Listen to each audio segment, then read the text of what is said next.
हाँ जी students, welcome करते हैं तुहाडा तूर स्टडी क्लास यूट्यूब चैनल ਦੇ ਵਿੱਚ इस वीडियो ਦੇ ਵਿੱਚ स्टूडेंट्स ਆਪਾਂ ਹਿਸਟਰੀ ਦਾ ਜਿਹੜਾ ਕਿ ਟੌਪਿਕ ਕਰ ਰਹੇ ਹਾਂ BA ਸਮੈਸਟਰ ਫਸਟ ਦੇ ਲਈ ਗੁਪਤ ਸਾਮਰਾਜ ਦਾ ਸਮੁੰਦਰਗੁਪਤ ਦੇ ਅਧੀਨ ਵਿਸਥਾਰ। ਠੀਕ ਹੈ, ਗੁਪਤ ਸਾਮਰਾਜ ਜਿਹੜੇ ਕਿ ਗੁਪਤ ਇੰਪਾਇਰ ਅੰਡਰ ਸਮੁੰਦਰਗੁਪਤਾ, ਗੁਪਤ ਸਾਮਰਾਜ ਦਾ ਵਿਸਥਾਰ ਸਮੁੰਦਰਗੁਪਤ ਦੇ ਅਧੀਨ। ਠੀਕ ਹੈ, ਜਾਂ ਤੁਹਾਨੂੰ ਕੁਐਸਚਨ ਪੁੱਛਿਆ ਜਾ ਸਕਦਾ ਕਿ ਸਮੁੰਦਰਗੁਪਤ ਬਾਰੇ। तो स्टूडेंट्स ये वाली video BA semester first Punjabi university Patiala, Punjab university Chandigarh तो श्री गुरु नानक देव यूनिवर्सिटी अमृतसर, तीनों यूनिवर्सिटी के स्टूडेंट्स लिए जिहड़े कि यह इंपॉर्टेंट टॉपिक है।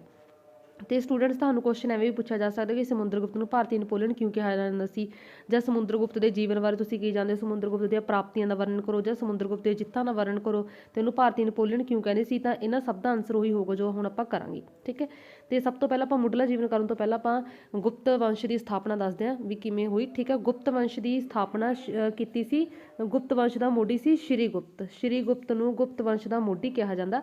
ਠੀਕ ਹੈ, ਤੇ ਇਹਦੇ ਸਮੇਂ ਜਿਹੜੇ ਕਿ ਚੀਨੀ ਯਾਤਰੀ ਆਇਆ ਸੀ ਇਤ ਸਿੰਘ। ਠੀਕ ਹੈ, ਇਤ ਸਿੰਘ ਆਇਆ ਸੀ ਜੋ ਭਾਰਤ ਦੇ ਵਿੱਚ। ਠੀਕ ਹੈ, ਇਤ ਸਿੰਘ ਸੀ 7ਵੀਂ ਸਦੀ ਦੇ ਵਿੱਚ ਆਇਆ ਸੀ। ਉਹ ਇਸ ਬਾਰੇ ਜਿਹੜੇ ਕਿ ਵੇਰਵਾ ਲਿਖਦਾ।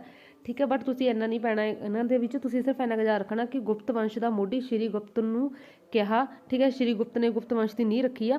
ਤੇ ਸ਼੍ਰੀ ਗੁਪਤ ਤੋਂ ਬਾਅਦ ਆਇਆ ਘਟੋਤਕਚ। ਘਟੋਤਕਚ ਤੋਂ ਬਾਅਦ ਆਇਆ ਚੰਦਰਗੁਪਤ ਪਹਿਲਾ।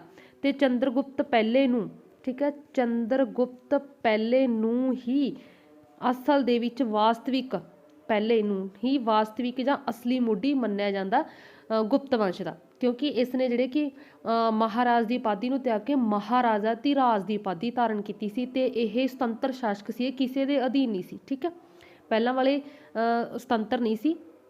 ਠੀਕ ਹੈ, ਉਹਨਾਂ ਨੇ ਮਹਾਰਾਜ ਦੀ ਉਪਾਧੀ ਧਾਰਨ ਕੀਤੀ ਸੀ, ਸ਼੍ਰੀ ਗੁਪਤ ਨੇ ਤੇ ਘਟੋਤਕਚ ਨੇ। ਬਟ ਚੰਦਰਗੁਪਤ ਪਹਿਲੇ ਨੇ ਜਿਹੜੇ ਕਿ ਉਪਾਧੀ ਧਾਰਨ ਕੀਤੀ ਸੀ ਮਹਾਰਾਜਾ ਧੀਰਾਜ ਦੀ, ਤੇ ਇਹ ਸੁਤੰਤਰ ਸ਼ਾਸਕ ਬਣਿਆ ਸੀ। ਠੀਕ ਹੈ, ਤੇ ਚੰਦਰਗੁਪਤ ਪਹਿਲੇ ਨੇ ਹੀ ਗੁਪਤ ਸੰਮਤ ਜਿਹੜੇ ਕਿ ਚਲਾਏ ਸੀ, ਗੁਪਤ ਸੰਮਤ। ਠੀਕ ਹੈ, ਚਲਾਇਆ ਸੀ ਚੰਦਰਗੁਪਤ ਪਹਿਲੇ ਨੇ। ਠੀਕ ਹੈ, ਤੇ ਚੰਦਰਗੁਪਤ ਪਹਿਲੇ ਦਾ ਹੀ ਬੇਟਾ ਸੀ ਸਮੁੰਦਰਗੁਪਤ। ਠੀਕ ਹੈ, ਚੰਦਰਗੁਪਤ ਪਹਿਲੇ ਦਾ ਪੁੱਤਰ ਸੀ ਤੇ ਇਹਦੀ ਮਾਤਾ ਸੀ ਕੁਮਾਰ ਦੇਵੀ। ਠੀਕ ਹੈ, ਚੰਦਰਗੁਪਤ ਪਹਿਲੇ ਨੇ ਜਿਹੜੇ ਕਿ ਆਪਣੇ ਵਿਵਾਹਿਕ ਸੰਬੰਧਾਂ ਰਾਹੀਂ ਜਿਹੜੇ ਕਿ ਬਹੁਤ ਆਪਣੇ ਰਾਜ ਦਾ ਵਿਸਥਾਰ ਕੀਤਾ ਸੀ। ਠੀਕ ਹੈ, ਤਾਂ ਚੰਦਰਗੁਪਤ ਪਹਿਲੇ ਦਾ ਪੁੱਤਰ ਸੀ ਸਮੁੰਦਰਗੁਪਤ, ਤੇ ਤਾਂ ਕਰਕੇ ਸਮੁੰਦਰਗੁਪਤ ਦੀ ਜਿਹੜੀ ਮਦਰ ਸੀ ਕੁਮਾਰ ਦੇਵੀ ਸੀ, ਜੋ ਲਿਛਵੀ ਘਰਾਣੇ ਨਾਲ ਸੰਬੰਧ ਰੱਖਦੀ ਸੀ। ਤੇ ਸਮੁੰਦਰਗੁਪਤ ਆਪਣੇ ਆਪ ਨੂੰ ਜਿਹੜੇ ਕਿ ਮਾਣ ਦੇ ਨਾਲ ਲਿਛਵੀ ਦੋਹਤਰਾ ਮੰਨਦਾ ਸੀ। ਠੀਕ ਹੈ, ਤਾਂ ਇਲਾਹਾਬਾਦ ਦੀ ਸਰਪ੍ਰਸਤੀ ਤੋਂ ਪਤਾ ਲੱਗਦਾ ਕਿ ਉੱਚ ਕੋਟੀ ਦਾ ਵਿਦਵਾਨ ਸੀ, ਜਿਸ ਨੂੰ ਸ਼ਾਸਤਰਾਂ ਦੀ ਵੀ ਕਾਫੀ ਜ਼ਿਆਦਾ ਜਾਣਕਾਰੀ ਸੀ ਸਮੁੰਦਰਗੁਪਤ ਨੂੰ। ਤੇ ਸਮੁੰਦਰਗੁਪਤ ਨੂੰ ਜਿਹੜੇ ਕਿ ਬੀਨਾ ਵਜਾਉਂਦੇ ਵੀ ਦਿਖਾਇਆ ਗਿਆ। ਠੀਕ ਹੈ, ਤਾਂ ਜਿਸ ਤੋਂ ਪਤਾ ਲੱਗਦਾ ਕਿ ਉਹਨੂੰ ਸੰਗੀਤ ਦਾ ਵੀ ਕਾਫੀ ਜ਼ਿਆਦਾ ਸ਼ੌਂਕ ਸੀ। ਠੀਕ ਹੈ, ਇੰਨਾ ਕਰਨ ਤੋਂ ਬਾਅਦ, ਇੰਟਰੋਡਕਸ਼ਨ ਲਿਖਣ ਤੋਂ ਬਾਅਦ ਫਿਰ ਆਪਾਂ ਉਹਦੇ ਜਿਹੜੇ ਕਿ ਅੱਗੇ ਦੱਸਾਂਗੇ ਉਹਦੇ ਜਿੱਤਾਂ।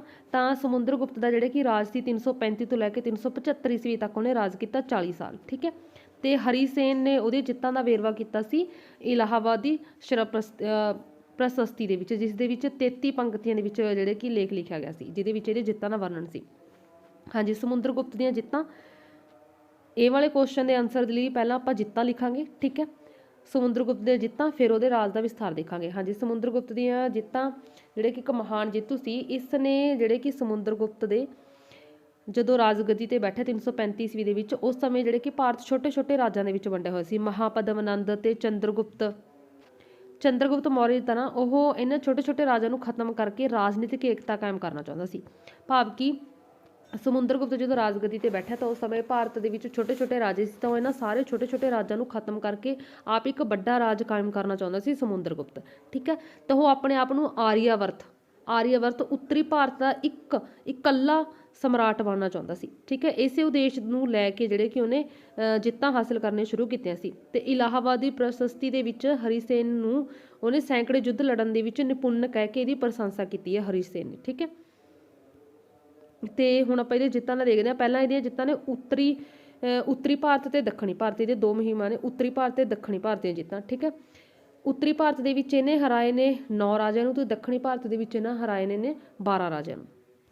ਤਾਂ ਤੁਸੀਂ ਸਭ ਤੋਂ ਪਹਿਲਾਂ ਇਹਦਾ ਹੈਡਿੰਗ ਬਣਾਉਣਾ ਐਵੇਂ ਵਿਚਕਾਰ ਲਿਖ ਕੇ ਉੱਤਰੀ ਭਾਰਤ ਦੀ ਜਿੱਤ। ਠੀਕ ਹੈ, ਉੱਤਰੀ ਭਾਰਤ ਦੇ ਵਿੱਚ ਉਹਨੇ ਪਹਿਲੀ ਮੁਹਿੰਮ ਭੇਜੀ।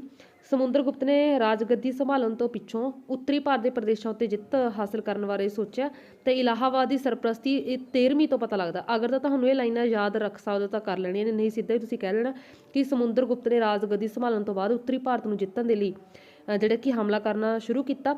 ਤਾਂ ਉਹਨੇ ਜਿਹੜੀ ਪਹਿਲੀ ਮੁਹਿੰਮ ਭੇਜੀ ਸੀ ਉਹ ਇਹਦੇ ਵਿੱਚ ਉਹਨੇ 3 ਰਾਜਿਆਂ ਨੂੰ ਹਰਾਇਆ, ਉੱਤਰੀ ਭਾਰਤ ਦੇ 3 ਰਾਜਿਆਂ ਨੂੰ ਹਰਾਇਆ। ਠੀਕ ਹੈ, ਉਸ ਤੋਂ ਬਾਅਦ ਅਗਰ ਤੁਹਾਡੇ ਨਾਮ ਯਾਦ ਹੁੰਦੇ ਨੇ ਤਾਂ ਠੀਕ ਹੈ, ਨਹੀਂ ਨਾ ਨੋ ਪ੍ਰੋਬਲਮ। ਠੀਕ ਹੈ, ਮਤਲਬ ਕਿ ਉੱਤਰੀ ਭਾਰਤ ਨੂੰ ਜਿੱਤਣ ਲਈ ਉਹਨੇ ਪਹਿਲੀ ਮੁਹਿੰਮ ਭੇਜੀ। ਪਹਿਲੀ ਮੁਹਿੰਮ ਦੇ ਵਿੱਚ ਜਿਹੜੇ ਕਿ ਸਮੁੰਦਰ ਗੁਪਤ ਨੇ ਉੱਤਰੀ ਭਾਰਤ ਦੇ 3 ਰਾਜਿਆਂ ਨੂੰ ਹਰਾ ਕੇ ਉਹਨਾਂ ਨੂੰ ਜਿਹੜੇ ਕਿ ਹਰਾਤਾ ਤੇ ਆਪ ਜਿੱਤ ਹਾਸਲ ਕਰ ਲਈ। ਫਿਰ ਉੱਤਰੀ ਭਾਰਤ ਦੀ ਦੂਜੀ ਮੁਹਿੰਮ ਅਤੇ 9 ਰਾਜਿਆਂ ਦੀ ਹਾਰ। ਤਾਂ ਇਹਦੇ ਵਿੱਚ ਸਮੁੰਦਰ ਗੁਪਤ ਨੇ ਭਾਰਤ ਦੀ ਜਿਹੜੀ ਕਿ ਜਿੱਤਣ ਲਈ ਉੱਤਰੀ ਭਾਰਤ ਨੂੰ ਜਿੱਤਣ ਲਈ ਦੂਜੀ ਮੁਹਿੰਮ ਭੇਜੀ, ਜਿਹਦੇ ਵਿੱਚ ਉਹਨੇ 9 ਰਾਜਿਆਂ ਨੂੰ ਹਰਾਇਆ। ਉੱਤਰੀ ਭਾਰਤ ਦੀ ਪਹਿਲੀ ਮੁਹਿੰਮ ਦੇ ਵਿੱਚੋਂ ਜਦੋਂ ਉਹ ਦੱਖਣ ਭਾਰਤ ਦੇ ਵੱਲ ਗਿਆ ਤਾਂ ਅਚੋਤਿਆ ਤੇ ਨਾਗਸੇਨ ਰਾਜਿਆਂ ਨੇ ਆਪਣੀ ਹਾਰ ਦਾ ਬਦਲਾ ਲੈਣ ਦੇ ਲਈ ਉਹਨੂੰ ਜਿਹੜੇ ਕਿ 7 ਹੋਰ ਨਾਗਵੰਸ਼ਾਂ ਦੇ ਰਾਜਿਆਂ ਨੂੰ ਮਿਲਾ ਕੇ ਉਹਦੇ ਵਿਰੁੱਧ ਜਿਹੜੇ ਕਿ ਗੱਠਜੋੜ ਕੀਤਾ। ਠੀਕ ਹੈ, ਤੇ ਇਲਾਹਾਬਾਦ ਦੇ ਨੇੜੇ ਕੋਸ਼ਾਂਬੀ ਨਾਮੀ ਸਥਾਨ ਤੇ ਭਿਆਨਕ ਲੜਾਈ ਹੋਈ, ਜਿਹਦੇ ਵਿੱਚ ਨਾਗਵੰਸ਼ ਦੇ ਸਾਰੇ 9 ਰਾਜਿਆਂ ਨੂੰ ਹਰਾਤਾ ਸੀ ਸਮੁੰਦਰ ਗੁਪਤ ਦੀ ਸੈਨਾ ਨੇ। ਠੀਕ ਹੈ, ਭਾਵ ਕਿ ਤੁਸੀਂ ਕਹਿ ਸਕਦੇ ਹੋ ਕਿ ਪਹਿਲੀ ਮੁਹਿੰਮ ਦੇ ਵਿੱਚ ਉੱਤਰੀ ਭਾਰਤ ਨੂੰ ਜਦੋਂ ਜਿੱਤਿਆ ਉਹਨੇ 3 ਰਾਜਿਆਂ ਨੂੰ ਹਰਾਇਆ, ਤੇ ਜਦੋਂ ਦੂਜੀ ਮੁਹਿੰਮ ਸੀ ਉਹਦੇ ਵਿਰੁੱਧ ਗੱਠਜੋੜ ਕੀਤਾ ਸੀ ਨਾਗਵੰਸ਼ ਦੇ ਜਿਹੜੇ ਕਿ 9 ਰਾਜਿਆਂ ਨੇ। ਠੀਕ ਹੈ, ਇਹਨੂੰ ਸਾਰਿਆਂ ਨੂੰ ਜਿਹੜੇ ਕਿ ਹਰਾਤਾ ਸੀ ਸਮੁੰਦਰ ਗੁਪਤ ਨੇ। ਲੜਾਈ ਕਿੱਥੇ ਹੋਈ ਸੀ ਇਹਨਾਂ ਦੀ? ਹੋਈ ਸੀ ਕੋਸ਼ਾਂਬੀ। ਠੀਕ ਹੈ, ਇਲਾਹਾਬਾਦ ਦੇ ਨੇੜੇ। ਉਸ ਤੋਂ ਬਾਅਦ ਅੱਗੇ ਤੁਸੀਂ ਜੇ ਤਾਂ ਇਹਨਾਂ ਦੇ ਨਾਮ ਯਾਦ ਰਹਿੰਦੇ ਨੇ ਤੁਸੀਂ ਕਰ ਸਕਦੇ ਹੋ, ਨਹੀਂ ਨੋ ਪ੍ਰੋਬਲਮ। ਠੀਕ ਹੈ, ਜਸਟ ਤੁਸੀਂ ਹੈਡਿੰਗ ਤੁਹਾਡੇ ਮੇਨ ਯਾਦ ਹੋਣੇ ਚਾਹੀਦੇ ਨੇ, ਵਿੱਚੋਂ ਥੋੜਾ ਬਹੁਤਾ ਜਿਹੜੇ ਕਿ ਚੱਲ ਸਕਦਾ। ਉਸ ਤੋਂ ਬਾਅਦ ਹੈ ਅਗਲਾ 3rd ਪੁਆਇੰਟ ਕੱਢਣਾ ਉੱਤਰੀ ਭਾਰਤ ਵਾਲੇ ਦੇ ਵਿੱਚੋਂ, ਉੱਤਰੀ ਭਾਰਤ ਵਿੱਚ ਰਾਜ ਖੋਹਣ ਦੀ ਨੀਤੀ। ਤਾਂ ਸਮੁੰਦਰ ਗੁਪਤ ਨੇ ਉੱਤਰੀ ਭਾਰਤ ਦੇ ਵਿੱਚ ਜਿਹੜੇ ਕਿ ਰਾਜ ਖੋਹਣ ਦੀ ਨੀਤੀ ਅਪਣਾਈ ਸੀ। ਉਹਨੇ ਕੇਵਲ ਉੱਤਰੀ ਭਾਰਤ ਦੇ 9 ਰਾਜਿਆਂ ਨੂੰ ਹਰਾਇਆ ਹੀ ਨਹੀਂ, ਸਗੋਂ ਉਹਨਾਂ ਨੂੰ ਸਾਰਿਆਂ ਨੂੰ ਮੌਤ ਦੀ ਘਾਟ ਉਤਾਰ ਕੇ ਉਹਨਾਂ ਦੇ ਸਾਰੇ ਇਲਾਕਿਆਂ ਨੂੰ ਗੁਪਤ ਸਾਮਰਾਜ ਦੇ ਵਿੱਚ ਸ਼ਾਮਿਲ ਕੀਤਾ। ਠੀਕ ਹੈ, ਗੁਪਤ ਸਾਮਰਾਜ ਦੇ ਵਿੱਚ ਮਿਲਾ ਲਿਆ। ਤਾਂ ਇਸ ਤਰ੍ਹਾਂ ਉਹਨੇ ਪੱਛਮੀ ਪੰਜਾਬ, ਕਸ਼ਮੀਰ, ਸਿੰਧ, ਗੁਜਰਾਤ, ਪੱਛਮੀ ਰਾਜਪੂਤਾਨਾ ਨੂੰ ਛੱਡ ਕੇ ਉੱਤਰੀ ਭਾਰਤ ਦੇ ਬਹੁਤ ਸਾਰੇ ਏਰੀਏ ਤੇ ਜਿਹੜੇ ਕਿ ਉਹਨੂੰ ਗੁਪਤ ਸਾਮਰਾਜ ਦੇ ਵਿੱਚ ਸ਼ਾਮਿਲ ਕਰ ਲਿਆ। ਤੇ ਇਹਨਾਂ ਜਿੱਤਾਂ ਤੋਂ ਪ੍ਰਭਾਵਿਤ ਹੋ ਕੇ ਉਹਦੀ ਕਠੋਰ ਨੀਤੀ ਤੋਂ ਸਹਿਮ ਕਰਕੇ ਜਿਹੜੇ ਸਰਹੱਦੀ ਛੋਟੇ ਛੋਟੇ ਕਬੀਲੇ ਸੀ ਉਹਨਾਂ ਨੇ ਵੀ ਸਮੁੰਦਰ ਗੁਪਤ ਦੀ ਅਧੀਨਤਾ ਨੂੰ ਮੰਨ ਲਿਆ। ਠੀਕ ਹੈ, ਉਸ ਤੋਂ ਅਗਲਾ ਪੁਆਇੰਟ ਕੱਢਣਾ ਦੱਖਣੀ ਭਾਰਤ ਦੀ ਜਿੱਤ। ਤਾਂ ਦੱਖਣੀ ਭਾਰਤ ਦੇ ਵਿੱਚ ਜਿਹੜੇ ਕਿ ਉਹਨੇ 12 ਰਾਜਿਆਂ ਨੂੰ ਹਰਾਇਆ ਸੀ, 12 ਰਾਜਿਆਂ ਦੀ ਹਾਰ। ਠੀਕ ਹੈ, ਦੱਖਣੀ ਭਾਰਤ ਦੇ ਵਿੱਚ। ਤਾਂ ਉੱਤਰੀ ਭਾਰਤ ਦੀ ਪਹਿਲੀ ਮੁਹਿੰਮ ਦੇ ਮਗਰੋਂ ਸਮੁੰਦਰ ਗੁਪਤ ਨੇ ਦਕਸ਼ਣ ਪੱਛ ਜਾਂ ਦੱਖਣੀ ਭਾਰਤ ਉੱਤੇ ਜਿੱਤ ਪ੍ਰਾਪਤ ਕਰਨ ਦੀ ਆਪਣੀ ਵਿਉਂਤ ਬਣਾਈ, ਆਪਣੀ ਸਕੀਮ ਬਣਾਈ। ਸਟੂਡੈਂਟਸ ਮੈਂ ਦੁਬਾਰਾ ਫਿਰ ਤੋਂ ਹਰ ਵੀਡੀਓ 'ਚ ਦੱਸਦੀ ਹਾਂ ਕਿ ਸਭ ਤੋਂ ਪਹਿਲਾਂ ਤੁਸੀਂ ਆਪਣੇ ਪੁਆਇੰਟ ਯਾਦ ਕਰਨੇ ਨੇ। ਠੀਕ ਹੈ, ਹੈਡਿੰਗ ਜਿਵੇਂ ਉੱਤਰੀ ਭਾਰਤ ਦੇ ਵਿੱਚ ਕਿਹੜੇ ਕਿਹੜੇ ਜਿੱਤਾਂ ਹੋ ਗਈਆਂ, ਉੱਤਰੀ ਭਾਰਤ ਦੀ ਪਹਿਲੀ ਮੁਹਿੰਮ, ਉੱਤਰੀ ਭਾਰਤ ਦੀ ਦੂਜੀ ਮੁਹਿੰਮ, ਤੇ 3rd ਇਹਦੇ ਵਿੱਚ ਹੈਡਿੰਗ ਕੀ ਹੋ ਗਿਆ, ਉੱਤਰੀ ਭਾਰਤ ਵਿੱਚ ਰਾਜ ਖੋਹਣ ਦੀ ਨੀਤੀ। ਫਿਰ ਅਗਲਾ ਮੇਨ ਹੈਡਿੰਗ ਤੁਹਾਡਾ ਦੱਖਣੀ ਭਾਰਤ, ਫਿਰ ਉਹਦੇ ਅਗਲੇ ਸਬ ਪੁਆਇੰਟ ਨੇ 12 ਰਾਜਿਆਂ ਦੀ ਹਾਰ। ਠੀਕ ਹੈ, ਦਕਸ਼ਣ ਭਾਰਤ ਦਾ ਦੱਖਣੀ ਭਾਰਤ ਨੂੰ ਜਿੱਤਣ ਦੀ ਉਹਨੇ ਯੋਜਨਾ ਬਣਾਈ। ਤਾਂ ਇਹਦੇ ਲਈ ਜਿਹੜੇ ਕਿ ਉਹਨੇ ਹਮਲਾ ਕੀਤਾ, ਤਾਂ ਸਭ ਤੋਂ ਪਹਿਲਾਂ ਜਿਹੜੇ ਕਿ ਉਹ ਕਿੱਥੇ ਹਮਲਾ ਕੀਤਾ, ਇੱਕ ਪਹਿਲੀ ਯਾਦ ਕਰ ਲਿਆ ਕਰੋ। ਠੀਕ ਹੈ, ਪਾਟਲੀਪੁੱਤਰ ਤੋਂ ਉਹ ਸਭ ਤੋਂ ਪਹਿਲਾਂ ਕੌਸ਼ਲ ਰਾਜ ਦੇ ਵੱਲ ਵਧਿਆ। ਠੀਕ ਹੈ, ਜਿਸ ਦੇ ਵਿੱਚ ਉਹਨੇ ਉੱਥੋਂ ਦੇ ਰਾਜੇ ਨੂੰ ਹਰਾਇਆ। ਫਿਰ ਉਹ ਉੜੀਸਾ ਵੱਲ ਵਧਿਆ। ਠੀਕ ਹੈ, ਇੰਨਾ ਕੁ ਦੇਖਣ ਤੋਂ ਬਾਅਦ ਫਿਰ ਤੁਸੀਂ ਕਹਿ ਸਕਦੇ ਹੋ ਕਿ ਉਹਨੇ 12 ਰਾਜਿਆਂ ਨੂੰ ਹਰਾਇਆ। ਅਗਰ ਇਹਦੇ ਵਿੱਚ ਤੁਹਾਡੇ ਨਾਮ ਯਾਦ ਰਹਿੰਦੇ ਤੁਸੀਂ ਕਰ ਸਕਦੇ ਹੋ। ਠੀਕ ਹੈ, ਦੈਨ ਉਸ ਤੋਂ ਬਾਅਦ ਜਿਹੜੇ ਕਿ 12 ਰਾਜਿਆਂ ਨੂੰ ਹਰਾਇਆ ਤਾਂ ਫਿਰ ਇਸ ਜਿੱਤ ਬਾਰੇ ਜਿਹੜੇ ਕਿ ਡਾਕਟਰ BA ਸਮਿਥ ਕਹਿੰਦਾ ਕਿ ਉਹਨੇ ਆਪਣੇ ਨਾਲ ਇੰਨੀ ਜ਼ਿਆਦਾ ਮਾਤਰਾ ਦੇ ਵਿੱਚ ਲੁੱਟਮਾਰ ਦਾ ਜਿਹੜਾ ਕਿ ਲੁੱਟਮਾਰ ਦੇ ਵਿੱਚ ਸੋਨਾ ਲੈ ਕੇ ਆਇਆ ਸੀ ਕਿ ਜਿਵੇਂ ਉਹਦਾ ਇਹ ਜਿਹੜਾ ਕਿ ਫੌਜੀ ਕਾਰਨਾਮਾ, ਭਾਵ ਕਿ ਉਹਦੀ ਇਹ ਜਿਹੜੇ ਕਿ ਹਮਲਾ ਸੇਮ ਉਸੇ ਤਰ੍ਹਾਂ ਉਹ ਤੋਂ ਬਾਅਦ ਦੇ ਵਿੱਚ 1000 ਸਾਲ ਪਿੱਛੋਂ, ਠੀਕ ਹੈ, 1000 ਸਾਲ ਪਿੱਛੋਂ ਮੁਸਲਮਾਨ ਹਮਲਾਵਰ ਅਲਾਉਦੀਨ ਖਿਲਜੀ ਨੇ ਕੀਤਾ ਸੀ। ਠੀਕ ਹੈ, ਦੈਨ ਹੋਊਗਾ ਦੱਖਣੀ ਭਾਰਤ ਦੀ ਜਿੱਤ ਇੱਕ ਮਹਾਨ ਸਫਲਤਾ। ਹਾਂਜੀ, ਦੱਖਣੀ ਭਾਰਤ ਦੀ ਜਿੱਤ ਹੋਈ ਸਮੁੰਦਰ ਗੁਪਤ ਦੀ ਸਭ ਤੋਂ ਇੱਕ ਮਹਾਨ ਸਫਲਤਾ ਸੀ। ਠੀਕ ਹੈ, ਸੰਘਣੇ ਜੰਗਲਾਂ ਤੇ ਪਹਾੜੀਆਂ ਨਾਲ ਘਿਰੇ ਹੋਏ ਇਲਾਕਿਆਂ ਦੇ ਵਿੱਚ ਉਹਨੇ 800 ਮੀਲ ਦੀ ਦੂਰੀ ਤੱਕ ਜਿਹੜੇ ਕਿ ਹਮਲਾ ਕੂਚ ਕੀਤਾ ਤੇ 12 ਰਾਜਿਆਂ ਉੱਤੇ ਜਿੱਤ ਪ੍ਰਾਪਤ ਕਰਕੇ ਵਾਪਸ ਆਪਣੇ ਜਿਹੜੇ ਕਿ ਰਾਜ ਨੂੰ ਪਰਤਣਾ ਚਾਹਿਆ। ਤੇ ਇਹਦੇ ਵਿੱਚ ਸਮੁੰਦਰ ਗੁਪਤ ਦੀ ਇੱਕ ਜਿਹੜੇ ਕਿ ਇਹ ਸ਼ਲਾਘਾਯੋਗ ਜਿੱਤ ਸੀ। ਇਸ ਜਿੱਤ ਤੋਂ ਉਹ ਇੱਕ ਵੀਰ ਉਤਸ਼ਾਹੀ ਯੋਧਾ ਸਾਬਿਤ ਹੋਇਆ। ਠੀਕ ਹੈ, ਤੇ ਅਗਲਾ ਹੈਡਿੰਗ ਬਣਾਉਣਾ ਫਿਰ ਦੱਖਣੀ ਭਾਰਤ ਦੇ ਵਿੱਚ ਰਾਜ ਮੋੜਨ ਦੀ ਨੀਤੀ। ਸਮੁੰਦਰ ਗੁਪਤ ਨੇ ਉੱਤਰੀ ਭਾਰਤ ਦੇ ਵਿੱਚ ਰਾਜ ਖੋਹਣ ਦੀ ਨੀਤੀ ਅਪਣਾਈ ਸੀ। ਉੱਤਰੀ ਭਾਰਤ ਦੇ ਵਿੱਚ ਤਾਂ ਉਹਨੇ ਜਦੋਂ 9 ਰਾਜਿਆਂ ਨੂੰ ਹਰਾਇਆ ਸੀ ਤਾਂ ਉਹਨਾਂ ਨੂੰ ਮੌਤ ਦੇ ਘਾਟ ਉਤਾਰ ਕੇ ਉਹਨਾਂ ਦਾ ਸਾਰਾ ਰਾਜ ਆਪਣੇ ਰਾਜ ਦੇ ਵਿੱਚ ਮਿਲਾ ਲਿਆ ਸੀ। ਬਟ ਇੱਥੇ ਉਹਨੇ ਕੁਝ ਚੇਂਜ ਕੀਤਾ ਆਪਣੀ ਨੀਤੀ ਦੇ ਵਿੱਚ, ਪਾਲਿਸੀ ਦੇ ਵਿੱਚ। 12 ਰਾਜਿਆਂ ਨੂੰ ਹਰਾ ਤਾਂ ਦਿੱਤਾ ਬਟ ਉਹਨਾਂ ਦਾ ਜਿਹੜਾ ਰਾਜ ਸੀ ਉਹਨਾਂ ਨੂੰ ਵਾਪਸ ਮੋੜਤਾ। ਉਹਨੂੰ ਆਪਣੇ ਰਾਜ 'ਚ ਨਹੀਂ ਮਿਲਾਇਆ। ਕਿਉਂ ਨਹੀਂ ਉਹਨੇ ਆਪਣੇ ਰਾਜ ਦੇ ਵਿੱਚ ਮਿਲਾਇਆ ਸੀ? ਤਾਂ ਸਮੁੰਦਰਗੁਪਤ ਨੇ ਇਹ ਨੀਤੀ ਅਪਣਾਈ ਸੀ ਕਿਉਂਕਿ ਉਹ ਇੱਕ ਚਤੁਰ ਰਾਜਨੀਤੀ ਵਾਂਗ ਸੋਚਦਾ ਸੀ। ਉਸ ਸਮੇਂ ਦੇ ਵਿੱਚ ਆਵਾਜਾਈ ਦੇ ਸਾਧਨਾਂ ਦੀ ਘਾਟ ਕਰਕੇ ਉਹਨੂੰ ਇਹ ਲੱਗਦਾ ਸੀ ਕਿ ਉਹ ਦੱਖਣੀ ਭਾਰਤ ਦੇ ਜਿਹੜੇ ਰਾਜ ਨੇ ਉਹਨਾਂ ਨੂੰ ਸਫਲਤਾਪੂਰਵਕ ਦੇ ਨਾਲ ਜਿਹੜੇ ਕਿ ਉਹ ਕੰਟਰੋਲ ਦੇ ਵਿੱਚ ਨਹੀਂ ਰੱਖ ਸਕਦਾ, ਔਖਾ ਹੋ ਜਾਊਗਾ ਉਹਨੂੰ, ਜਿਸ ਲਈ ਉਹਨੇ ਦੱਖਣੀ ਭਾਰਤ ਤੋਂ ਜਿੱਤਾਂ ਪ੍ਰਾਪਤ ਕਰਨ ਤੋਂ ਬਾਅਦ ਕੇਵਲ ਉਹਨਾਂ ਤੋਂ ਧਨ ਲੈ ਲਿਆ, ਠੀਕ ਹੈ, ਉਹਨਾਂ ਤੋਂ ਪੈਸਾ ਲੈ ਕੇ, ਠੀਕ ਹੈ, ਉਹਨਾਂ ਤੋਂ ਕਾਰ ਟੈਕਸ ਵਗੈਰਾ ਲੈ ਕੇ ਬਾਕੀ ਜਿਹੜੇ ਕਿ ਰਾਜ ਉਹਨਾਂ ਨੂੰ ਇਹ ਵਾਪਸ ਕਰਤਾ। ਤਾਂ ਦੱਖਣੀ ਭਾਰਤ ਤੋਂ ਜਿਹੜੇ ਕਿ ਜਿੱਤ ਤੋਂ ਕੇਵਲ ਧਨ ਅਤੇ ਪ੍ਰਤਿਸ਼ਠਾ ਪ੍ਰਾਪਤ ਕਰਕੇ ਜਿਹੜੇ ਕਿ ਉਹ ਸੰਤੁਸ਼ਟ ਹੋ ਗਏ, ਜਿਸ ਤਰ੍ਹਾਂ ਉਹ ਇੱਕ ਸੂਝਵਾਨ ਤੇ ਇੱਕ ਸਿਆਣਾ ਜਿਹੜੇ ਕਿ ਸਿਆਸਤਵਾਨ ਹੋਣ ਦਾ ਉਹਦਾ ਪ੍ਰਮਾਣ ਮਿਲਦਾ ਆਪਾਂ ਨੂੰ। ਹੁਣ ਇੱਥੋਂ ਤੱਕ ਦੇ ਇਹਦੇ ਹੈਡਿੰਗ ਦੁਬਾਰਾ ਰਿਪੀਟ ਕਰਦੇ ਹਾਂ ਕਿ ਉੱਤਰੀ ਭਾਰਤ ਦੀਆਂ ਵਿੱਚ ਪਹਿਲਾਂ ਜਾਂ ਆਰੀਆਵਰਤ ਦੀਆਂ ਜਿੱਤਾਂ, ਪਹਿਲਾਂ ਉੱਤਰੀ ਭਾਰਤ ਦੀ ਪਹਿਲੀ ਮੁਹਿੰਮ, ਫਿਰ ਦੂਜੀ ਮੁਹਿੰਮ, ਫਿਰ ਉਹਨਾਂ ਦੇ ਰਾਜ ਖੋਹਣ ਦੀ ਨੀਤੀ, ਫਿਰ ਦੱਖਣੀ ਭਾਰਤ ਦੇ ਵਿੱਚ 12 ਰਾਜਿਆਂ ਦੀ ਹਾਰ, ਠੀਕ ਹੈ, ਫਿਰ ਅਗਲਾ ਹੈਡਿੰਗ ਕੱਢਣਾ ਵੀ ਦੱਖਣੀ ਭਾਰਤ ਦੀ ਜਿੱਤ ਇੱਕ ਮਹਾਨ ਸਫਲਤਾ, ਫਿਰ ਉਹਨਾਂ ਦੇ ਰਾਜ ਮੋੜਨ ਦੀ ਨੀਤੀ। ਅਗਲਾ ਹੈਡਿੰਗ ਬਣਾਉਣਾ ਤੁਸੀਂ ਸਰਹੱਦੀ ਪ੍ਰਦੇਸ਼ਾਂ ਦੀ ਜਿਹੜੇ ਕਿ ਅਧੀਨਤਾ। ਹਾਂਜੀ, ਸਰਹੱਦੀ ਪ੍ਰਦੇਸ਼ ਅਗਰ ਤੇ ਤੁਹਾਨੂੰ ਇਹ ਯਾਦ ਰਹਿੰਦੇ ਨੇ ਤਾਂ ਠੀਕ ਹੈ, ਨਹੀਂ ਤੁਸੀਂ ਐਵੇਂ ਕਹਿ ਸਕਦੇ ਹੋ ਵੀ ਸਰਹੱਦੀ ਜਿਹੜੇ ਇਲਾਕੇ ਸੀ, ਠੀਕ ਹੈ। ਸਮੁੰਦਰਗੁਪਤ ਦੀ ਉੱਤਰੀ ਭਾਰਤ ਤੇ ਦੱਖਣੀ ਭਾਰਤ ਨੂੰ ਜਿੱਤਣ ਦੇ ਨਾਲ ਨਾਲ ਇੰਨੀ ਜ਼ਿਆਦਾ ਧਾਕ ਜੰਮ ਗਈ, ਇੰਨੀ ਜ਼ਿਆਦਾ ਪ੍ਰਤਿਸ਼ਠਾ ਉਹਦੀ ਫੈਲ ਗਈ ਕਿ ਪੂਰਬੀ ਤੇ ਪੱਛਮੀ ਸਰਹੱਦੀ ਜਿਹੜਾ ਰਾਜ ਸੀ ਉਹ ਘਬਰਾ ਗਏ, ਠੀਕ ਹੈ। ਉਹ ਰਾਜੇ ਘਬਰਾ ਗਏ ਤਾਂ ਇੱਕ ਤੋਂ ਪਿੱਛੋਂ ਦੂਸਰੇ ਉਹਨਾਂ ਨੇ ਸਾਰਿਆਂ ਨੇ ਜਿਹੜੇ ਕਿ ਸਮੁੰਦਰਗੁਪਤ ਦੀ ਅਧੀਨਤਾ ਨੂੰ ਮੰਨ ਲਿਆ, ਭਾਵ ਕਿ ਉਹਨਾਂ ਨੇ ਸਮੁੰਦਰਗੁਪਤ ਨੂੰ ਜਿਹੜੇ ਕਿ ਆਪਣੇ ਆਪ ਨੂੰ ਸਮੁੰਦਰਗੁਪਤ ਨੂੰ ਅਰਪਿਤ ਕਰਕੇ ਉਹਨੂੰ ਜਿਹੜੇ ਕਿ ਆਪਣਾ ਟੈਕਸ ਦੇਣਾ ਸ਼ੁਰੂ ਕਰਤਾ, ਭਾਵ ਕਿ ਉਹਨਾਂ ਦਾ ਸਾਰਾ ਰਾਜ ਹੈ ਜਿਹੜੇ ਕਿ ਸਮੁੰਦਰਗੁਪਤ ਦੇ ਇਸ਼ਾਰਿਆਂ ਦੇ ਚੱਲਣ ਲੱਗ ਗਿਆ, ਠੀਕ ਹੈ, ਅਧੀਨਤਾ ਨੂੰ ਮੰਨ ਲਿਆ ਤੇ ਉਹਨਾਂ ਨੂੰ ਜਿਹੜੇ ਕਿ ਵਾਰਸ਼ਿਕ ਜਿਹੜੇ ਕਿ ਟੈਕਸ ਦੇਣਾ ਮੰਨ ਲਿਆ। ਤਾਂ ਸਮੁੰਦਰਗੁਪਤ ਨੇ ਸਰਹੱਦੀ ਪ੍ਰਦੇਸ਼ਾਂ ਨੂੰ ਆਪਣੇ ਰਾਜ ਦੇ ਵਿੱਚ ਨਹੀਂ ਮਿਲਾਇਆ, ਬਟ ਉਹਨਾਂ ਨੂੰ ਆਪਣੇ ਰਾਜ ਦੇ ਵਿੱਚ ਨਹੀਂ ਮਿਲਾਇਆ, ਬਲਕਿ ਜਿਹੜੇ ਕਿ ਉਹਨੇ ਇਹਨਾਂ ਤੋਂ ਜਿਹੜੇ ਕਿ ਸਿਰਫ ਧਨ ਦੌਲਤ ਲਿਆ। ਤੇ ਇਸ ਤੋਂ ਇਲਾਵਾ ਜਿਹੜੇ ਕਿ ਨੇਪਾਲ ਦੇ ਰਾਜੇ ਨੇ ਉਹਨਾਂ ਦੀ ਅਧੀਨਤਾ ਮੰਨ ਲਈ ਤੇ ਉਹਨਾਂ ਨਾਲ ਉਹਨੇ ਮਿੱਤਰਤਾਪੂਰਨ ਸੰਬੰਧ ਵੀ ਕੀਤੇ, ਸੰਬੰਧ ਕਾਇਮ ਕੀਤੇ, ਜਿਵੇਂ ਇਹਨਾਂ ਦੇ ਵਿੱਚ ਢਾਕਾ, ਅਸਾਮ, ਨੇਪਾਲ ਇਹ ਸਾਰੇ ਆ ਜਾਣਗੇ। ਅੱਗੇ ਮਾਲਵਾ, ਅਰਜਾਈਨ, ਜੋਧੇ, ਅਵੀਰ, ਮਤਰਕ, ਠੀਕ ਹੈ, ਇਹਨਾਂ ਦੇ ਵਿੱਚ ਉੱਤਰ ਪੱਛਮੀ ਗਣਤੰਤਰੀ ਕਬੀਲੇ ਕਹਿ ਸਕਦੇ ਇਹਨੂੰ ਹੈਡਿੰਗ ਨੂੰ, ਠੀਕ ਹੈ, ਗਣਤੰਤਰੀ ਕਬੀਲੇ। ਹਾਂਜੀ, ਉੱਤਰ ਪੱਛਮੀ ਇਲਾਕਿਆਂ ਦੇ ਗਣਤੰਤਰੀ ਕਬੀਲਿਆਂ ਨੇ ਵੀ ਸਮੁੰਦਰਗੁਪਤ ਦੀ ਅਧੀਨਤਾ ਨੂੰ ਸਵੀਕਾਰ ਕਰ ਲਿਆ, ਜਿਨ੍ਹਾਂ ਦੇ ਵਿੱਚ ਮਾਲਵ, ਅਰਜਾਈਨ, ਜੋਧੇ, ਅਬੀਰ, ਇਹ ਮਤਰਕ ਇਹ ਸਾਰੇ ਸੀ, ਠੀਕ ਹੈ। ਤੇ ਇਹਨਾਂ ਸਾਰਿਆਂ ਦੇ ਪ੍ਰਦੇਸ਼ ਵਧੇਰੇ ਕਰਕੇ ਪੰਜਾਬ ਤੇ ਰਾਜਪੂਤਾਨਾ ਦੇ ਵਿੱਚ ਸੀ। ਉਸ ਤੋਂ ਅਗਲਾ ਪੁਆਇੰਟ ਤੁਸੀਂ ਬਣਾਉਣਾ ਜੰਗਲੀ ਕਬੀਲਿਆਂ ਦਾ ਦਮਨ। ਹਾਂਜੀ, ਇਲਾਹਾਬਾਦ ਦੀ ਸਰਪ੍ਰਸਤੀ ਤੋਂ ਪਤਾ ਲੱਗਦਾ ਕਿ ਸਮੁੰਦਰਗੁਪਤ ਨੇ ਕੁਝ ਜੰਗਲੀ ਕਬੀਲਿਆਂ ਦਾ ਵੀ ਨਾਸ਼ ਕੀਤਾ ਸੀ ਤੇ ਇਹ ਕਬੀਲੇ ਮੱਧ ਭਾਰਤ ਤੇ ਉੜੀਸਾ ਦੇ ਵਿੱਚ ਜੰਗਲਾਂ ਦੇ ਵਿੱਚ ਰਹਿੰਦੇ ਸੀ ਤੇ ਇਹ ਅਕਸਰ ਜਿਹੜੇ ਕਿ ਸ਼ਾਂਤੀ ਤੇ ਵਿਵਸਥਾ ਨੂੰ ਭੰਗ ਕਰਦੇ ਰਹਿੰਦੇ ਸੀ, ਠੀਕ ਹੈ, ਅਰਾਜਕਤਾ ਫੈਲਾਉਂਦੇ ਰਹਿੰਦੇ ਸੀ। ਤਾਂ ਸਮੁੰਦਰਗੁਪਤ ਨੇ ਇਹਨਾਂ ਜਾਤੀਆਂ ਦੀ ਸ਼ਕਤੀ ਨੂੰ ਜਿਹੜੇ ਕਿ ਕੁਚਲਿਆ ਤੇ ਉੱਤਰੀ ਤੇ ਦੱਖਣੀ ਭਾਰਤ ਦੇ ਰਾਹ ਦੇ ਵਿੱਚ ਜਿਹੜੇ ਕਿ ਰੁਕਾਵਟ ਬਣਦੇ ਸੀ ਇਹਨੂੰ ਜਿਹੜੇ ਕਿ ਦੂਰ ਕਰਤਾ ਤੇ ਦੋਹਾਂ ਦਾ ਭਾਗਾਂ ਨਾਲ ਜਿਹੜੇ ਕਿ ਮੇਲ ਜੋਲ ਵਧਾਤਾ। ਅੱਗੇ ਵਿਦੇਸ਼ੀ ਸ਼ਕਤੀਆਂ ਨਾਲ ਸੰਬੰਧ। ਹਾਂਜੀ, ਆਪਾਂ ਨੇ ਸਰਹੱਦੀ ਪ੍ਰਦੇਸ਼ਾਂ ਦੀ ਅਧੀਨਤਾ, ਫਿਰ ਆਪਾਂ ਨੇ ਜਿਹੜੇ ਕਿ ਜੰਗਲੀ ਕਬੀਲਿਆਂ ਨਾਲ, ਫਿਰ ਹੁਣ ਆਪਾਂ ਕਰਾਂਗੇ ਵਿਦੇਸ਼ੀ ਰਾਜਾਂ ਨਾਲ ਸੰਬੰਧ। ਸਮੁੰਦਰਗੁਪਤ ਨੇ ਜਿਹੜੇ ਕਿ ਜਿੱਤ ਮੁਹਿੰਮ ਦੇ ਨਾਲ ਨਾਲ ਜਿਹੜੇ ਗਵਾਂਢੀ ਰਾਜ ਸੀ ਉਹਨਾਂ ਨਾਲ ਮਿੱਤਰਤਾਪੂਰਨ ਸੰਬੰਧ ਵੀ ਬਣਾਏ। ਉਹਨੇ ਲੰਕਾ ਦੇ ਰਾਜਾ ਮੇਘਵਰਮਨ ਦੇ ਨਾਲ ਦੋਸਤਾਨਾ ਸੰਬੰਧ ਕਾਇਮ ਕੀਤੇ ਤੇ ਸਮੁੰਦਰਗੁਪਤ ਪਾਸੋਂ ਜਿਹੜੇ ਕਿ ਬੋਧ ਗਿਆ ਦੇ ਵਿੱਚ ਵਿਹਾਰ ਬਣਾਉਣ ਦੀ ਆਗਿਆ ਮੰਗੀ ਜਿਹੜੇ ਕਿ ਮੇਘਵਰਮਨ ਨੇ, ਤੇ ਸਮੁੰਦਰਗੁਪਤ ਨੇ ਉਹਦੀ ਇਹ ਬੇਨਤੀ ਨੂੰ ਸਵੀਕਾਰ ਕੀਤਾ। ਤਾਂ ਸਮੁੰਦਰਗੁਪਤ ਨੇ ਕੁਸ਼ਾਣ, ਸ਼ਕ, ਜਾਵਾ, ਸੁਮਾਤਰਾ, ਮਲਾਇਆ ਇਹਨਾਂ ਸ਼ਾਸਕਾਂ ਨਾਲ ਵੀ ਦੋਸਤਾਨਾ ਸੰਬੰਧ ਕਾਇਮ ਰੱਖੇ। ਉਸ ਤੋਂ ਬਾਅਦ ਅਸ਼ਵਮੇਧ ਜੱਗ। ਹਾਂਜੀ, ਅਸ਼ਵਮੇਧ ਜੱਗ ਜਿਹਦੇ ਵਿੱਚ ਘੋੜੇ ਲਈ ਬਲੀ ਦਿੱਤੀ ਜਾਂਦੀ ਸੀ, ਠੀਕ ਆ, ਭਾਵ ਕਿ ਜਿੱਥੋਂ ਤੱਕ ਦੌੜਦਾ ਸੀ ਉਹਦਾ ਦਾ ਸਾਰੇ ਉਸ ਰਾਜੇ ਦਾ ਹੋ ਜਾਂਦਾ ਸੀ। ਤਾਂ ਭਾਰਤੀ ਪਰੰਪਰਾ ਦੇ ਅਨੁਸਾਰ ਆਪਣੇ ਆਪ ਨੂੰ ਚੱਕਰਵਰਤੀ ਸਮਰਾਟ ਕਹਿਲਾਉਣ ਦੇ ਲਈ ਸਮੁੰਦਰਗੁਪਤ ਨੇ ਅਸ਼ਵਮੇਧ ਜੱਗ ਵੀ ਕਰਵਾਇਆ ਸੀ ਤੇ ਇਸ ਮੌਕੇ ਉੱਤੇ ਉਹਨੇ ਮਹਾਰਾਜਾ ਧੀਰਾਜ ਦੀ ਉਪਾਧੀ ਧਾਰਨ ਕੀਤੀ ਸੀ, ਠੀਕ ਹੈ, ਤੇ ਵਿਸ਼ੇਸ਼ ਸਿੱਕਾ ਵੀ ਚਲਾਇਆ ਸੀ ਤੇ ਜਿਹਦੇ ਇੱਕ ਪਾਸੇ ਅਸ਼ਵਮੇਧ ਜੱਗ ਦੀ ਕਹਾਣੀ ਤੇ ਦੂਜੇ ਪਾਸੇ ਜਿਹੜੇ ਕਿ ਜੱਗ ਦੇ ਘੋੜੇ ਦੀ ਤਸਵੀਰ ਬਣੀ ਹੋਈ ਸੀ ਤੇ ਇਸ ਜੱਗ ਦਾ ਇਲਾਹਾਬਾਦ ਸਤੰਭ ਲੇਖ ਦੇ ਵਿੱਚ ਕੋਈ ਵੈਸੇ ਵੇਰਵਾ ਨਹੀਂ ਹੈਗਾ। ਅੱਗੇ ਹੈਗਾ ਸਾਮਰਾਜ ਦਾ ਵਿਸਥਾਰ। ਹਾਂਜੀ, ਸਮੁੰਦਰਗੁਪਤ ਦਾ ਜਿਹੜਾ ਕਿ ਸਾਮਰਾਜ ਵਿਸ਼ਾਲ ਸੀ, ਵਿਸ਼ਾਲ ਸਾਮਰਾਜ ਦੀ ਉਹਨੇ ਸਥਾਪਨਾ ਕੀਤੀ ਤੇ ਉਹਦਾ ਰਾਜ ਪੂਰਬ ਵਿੱਚ ਬ੍ਰਹਮਪੁੱਤਰ ਨਦੀ ਤੋਂ ਲੈ ਕੇ ਪੱਛਮ ਵਿੱਚ ਚੰਬਲ ਨਦੀ ਤੱਕ, ਉੱਤਰ ਵਿੱਚ ਹਿਮਾਲਿਆ ਪਰਬਤ ਤੋਂ ਲੈ ਕੇ ਦੱਖਣ ਤੱਕ ਜਿਹੜੇ ਕਿ ਫੈਲਿਆ ਹੋਇਆ ਸੀ ਤੇ ਇਸ ਤਰ੍ਹਾਂ ਸਾਰੇ ਭਾਰਤ ਦੇ ਸ਼ਾਸਕ ਜਿਹੜੇ ਕਿ ਉਸਦੀ ਬਹਾਦਰੀ ਤੇ ਮਹਾਨਤਾ ਨੂੰ ਮੰਨਦੇ ਸੀ। ਹੁਣ ਉਹਦੀਆਂ ਜਿੱਤਾਂ ਤੋਂ ਬਾਅਦ ਸਮੁੰਦਰਗੁਪਤ ਦੀਆਂ ਜਿੱਤਾਂ ਤੇ ਜਿਹੜੇ ਕਿ ਆਪਾਂ ਨੇ ਇਹ ਪੁਆਇੰਟ ਦੇਖਣੇ ਕਿ ਵਿਦੇਸ਼ਾਂ ਨਾਲ ਉਹਦੇ ਸੰਬੰਧ ਕਿਵੇਂ ਦੇ ਸੀ, ਅਸ਼ਵਮੇਧ ਜੱਗ ਕੀਤਾ ਉਹਨੇ, ਉਹਦਾ ਰਾਜ ਦਾ ਵਿਸਥਾਰ। ਹੁਣ ਆਪਾਂ ਇਹ ਕੱਢਣਾ ਨਤੀਜਾ ਕਿ ਸਮੁੰਦਰਗੁਪਤ ਦੀ ਤੁਲਨਾ ਭਾਰਤੀ ਨੈਪੋਲੀਅਨ ਉਹਨੂੰ ਕਿਉਂ ਕਿਹਾ ਜਾਂਦਾ, ਨੈਪੋਲੀਅਨ ਦੇ ਨਾਲ ਉਹਦੀ ਕਿਉਂ ਤੁਲਨਾ ਕੀਤੀ ਜਾਂਦੀ ਹੈ।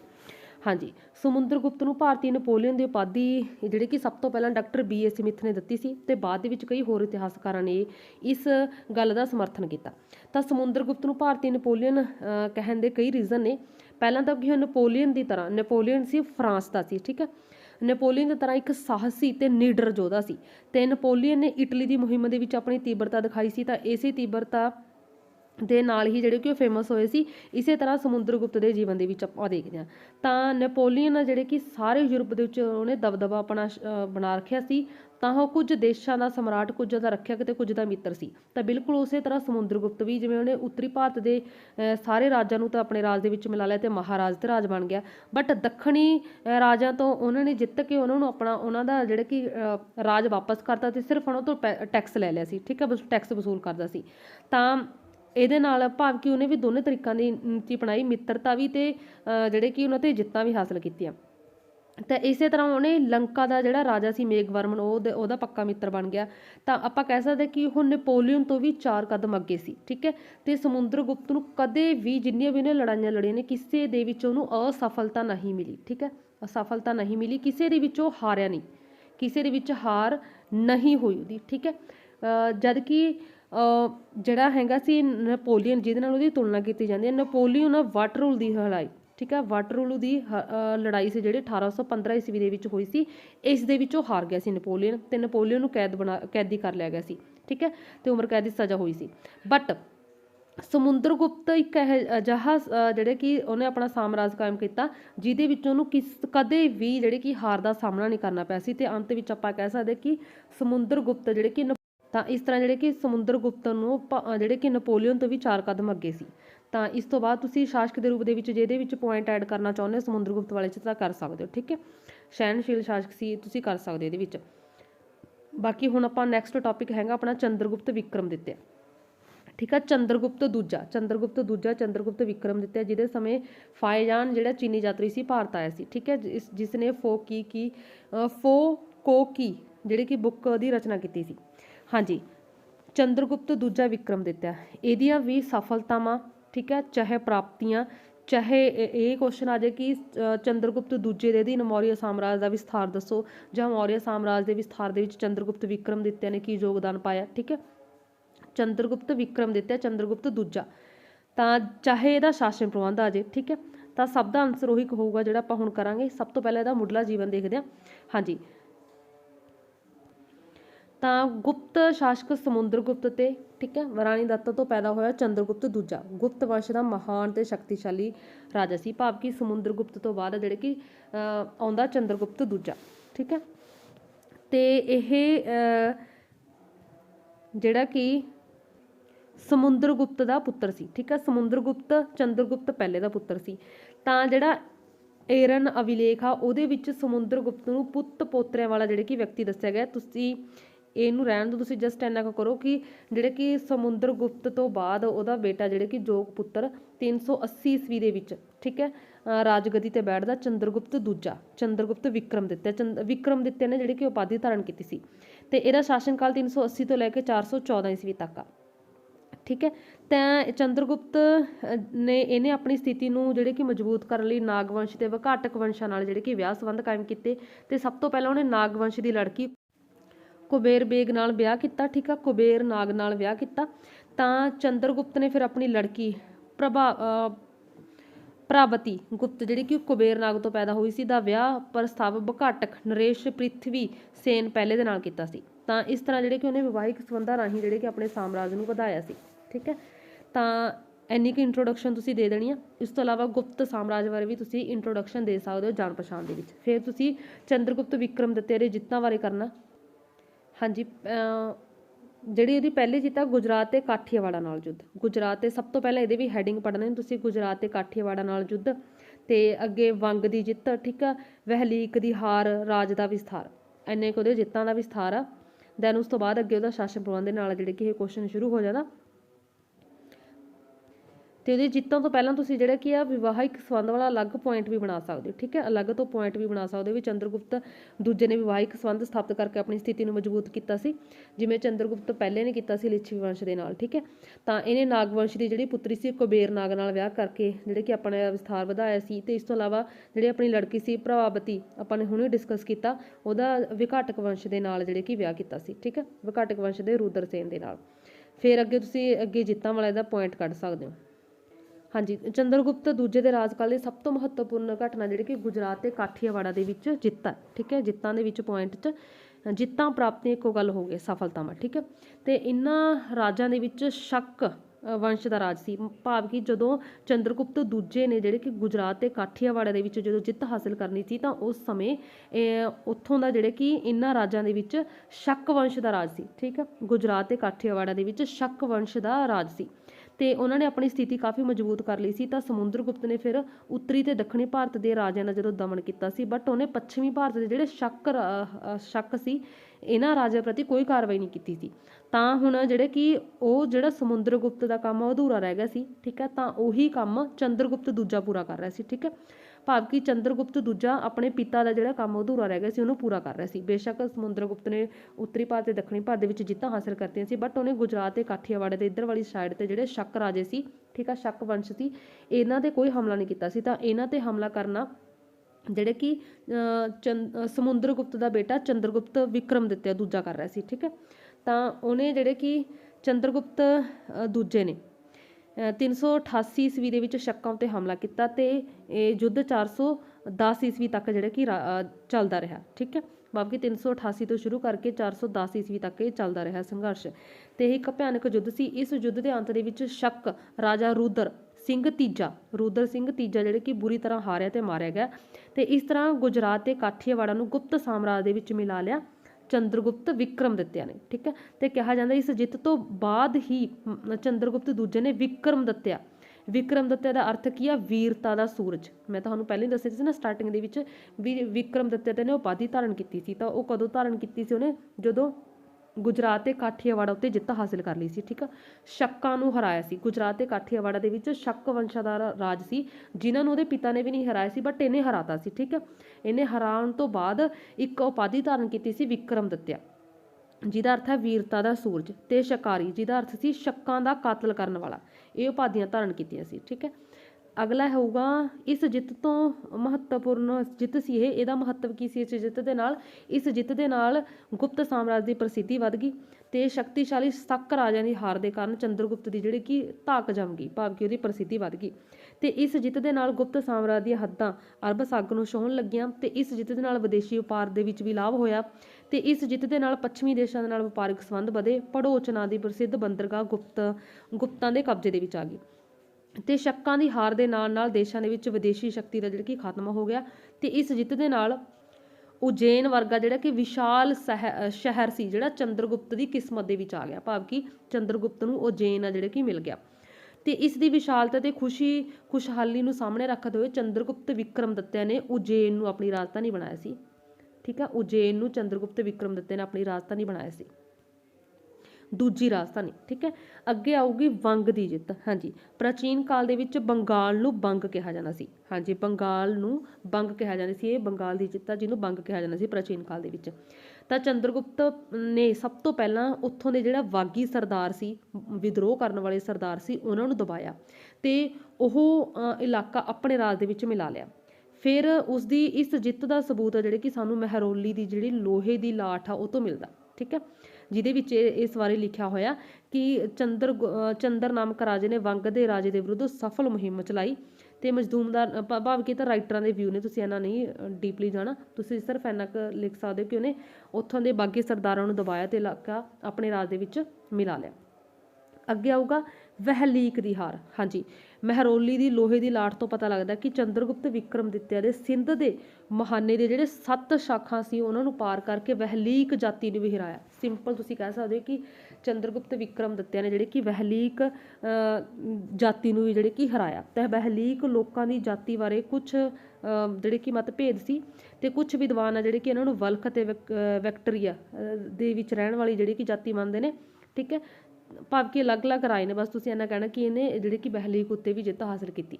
ਠੀਕ ਹੈ, ਇਹਦੇ 4 ਹੋ ਗਈਆਂ, ਗੁਜਰਾਤ ਤੇ ਕਾਠੀਆਵਾੜਾ ਤਾਂ ਇਕੱਠਾ ਹੋ ਕੇ ਗੁਜਰਾਤ ਤੇ ਕਾਠੀਆਵਾੜਾ, ਵੰਗ ਤੇ ਬਹਿਲੀਕ, ਇਹਨੇ ਚੰਦਰਗੁਪਤ ਵਿਕਰਮਦੱਤੇ ਦੇ ਜਿੱਤਾਂ। ਚੰਦਰਗੁਪਤ ਵਿਕਰਮਦੱਤੇ ਜਿਹਨੂੰ ਚੰਦਰਗੁਪਤ ਦੂਜਾ ਕਿਹਾ ਜਾਂਦਾ।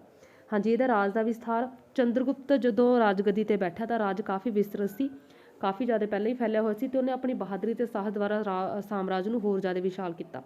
ਤਾਂ ਉਹਨੇ ਪੂਰਬ ਵਿੱਚ ਬ੍ਰਹਮਪੁੱਤਰ ਨਦੀ ਤੋਂ ਲੈ ਕੇ ਪੱਛਮ ਵਿੱਚ ਪੰਜਾਬ ਤੱਕ, ਉੱਤਰ ਵਿੱਚ ਹਿਮਾਲਿਆ ਤੋਂ ਲੈ ਕੇ ਪੱਛਮ ਵਿੱਚ ਅਰਬ ਸਾਗਰ ਤੱਕ ਜਿਹੜੇ ਕਿ ਆਪਣੇ ਰਾਜ ਦੇ ਘੇਰੇ ਨੂੰ ਵਧਾਇਆ। ਤੇ ਚੰਦਰਗੁਪਤ ਦੂਜੇ ਨੇ ਆਪਣੇ ਸਾਮਰਾਜ ਦੀ ਵਿਸ਼ਾਲਤਾ ਨੂੰ ਦੇਖਦੇ ਹੋਏ 2 ਰਾਜਧਾਨੀਆਂ ਬਣਾਈਆਂ, ਇੱਕ ਪਾਟਲੀਪੁੱਤਰ, ਦੂਜੀ ਉਜੈਨ। ਪਾਟਲੀਪੁੱਤਰ ਤਾਂ ਪਹਿਲੀ ਰਾਜਧਾਨੀ ਸੀ ਤੇ ਇਹਨੇ ਕਿਹੜੀ ਬਣਾ ਲਈ ਸੀ? ਉਜੈਨ। ਠੀਕ ਹੈ, ਉਜੈਨ।